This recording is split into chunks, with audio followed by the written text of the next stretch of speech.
অবশ্যই ইতিমধ্যে স্বরাষ্ট্র মন্ত্রণালয়ের পক্ষ থেকে পদক্ষেপ নেওয়া হয়েছে। পররাষ্ট্র মন্ত্রণালয়কে আমরা অনুরোধ করেছি তারা এটা যেটা extradition treaty in between two countries আছে সেই মতে তাদেরকে আমাদেরকে ফেরত দিবেন বলে আমরা আশা করছি এবং আমরা ফেরত আনার জন্য যথেষ্ট জোর প্রচেষ্টা চালাবো। সমুদ্র সৈকতকে একটা শৃঙ্খলার মধ্যে নিয়ে আসব এবং এখানে সমস্ত অবৈধ যে স্থাপনা বা অস্থায়ী স্থাপনা যেগুলো হয়েছে এগুলো এক সপ্তাহের ভিতরে ক্লিন হবে জেলা প্রশাসনের নেতৃত্বে, বিচ ম্যানেজমেন্ট কমিটির নেতৃত্বে।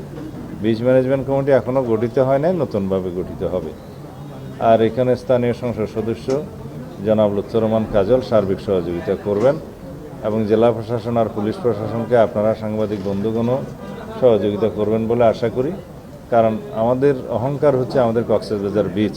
সারা বাংলাদেশে একটাই জায়গা আছে ভ্রমণের জন্য নাম্বার 1 তালিকায়, সেটা কক্সবাজার সমুদ্র সৈকত।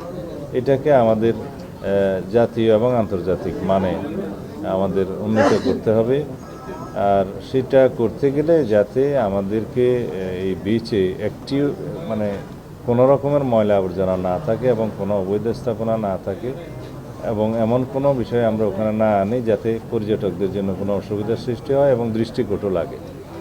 দ্বিতীয় হচ্ছে আইনশৃঙ্খলা পরিস্থিতির সার্বিক উন্নয়নের লক্ষ্যে কক্সবাজার জেলাতে পুলিশ প্রশাসনের নেতৃত্বে এবং সার্বিক সহযোগিতায় জনাব লুৎফর রহমান কাজল স্থানীয় সংসদ সদস্য তার সহযোগিতা এবং তত্ত্বাবধানে এখানে সিসিটিভি ক্যামেরা সারা শহরে বসানো হবে।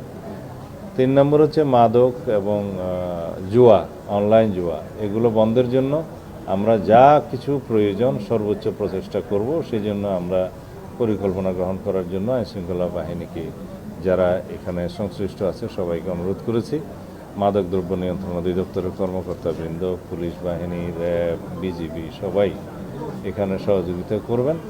আমরা মাদকমুক্ত সমাজ গড়তে চাইলে আমাদেরকে প্রথমে এই কক্সবাজারের এই টুকিয়া টেকনাফ এবং আমাদের এই রোডটা মাদক চোরাচালানের বন্ধ করতে হবে এবং মাদকের প্রচার বাণিজ্য সব কিছু আমরা এখানে বন্ধ করতে হবে। 3 নম্বর ইস্যু হচ্ছে আমরা কি বলেছিলাম, হ্যাঁ, ট্রাফিক সিস্টেমের উন্নয়নের জন্য আমাদের মন্ত্রণালয়ের পক্ষ থেকে আরও কিছু জনবল এখানে দেয়া হবে।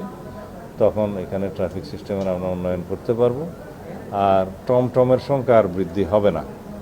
অযান্ত্রিক গাড়ি, নন মোটরাইজ ভেহিকেল যেগুলো আছে ব্যাটারি চালিত, এগুলোর সংখ্যা আর বৃদ্ধি হবে না এবং লাইসেন্স নবায়নের ক্ষেত্রে যথেষ্ট কেয়ারফুল হতে বলা হয়েছে। সর্বোচ্চ সংখ্যক যেটা নির্ধারণ করা হয়েছে সেটার উপরে কখনোই আর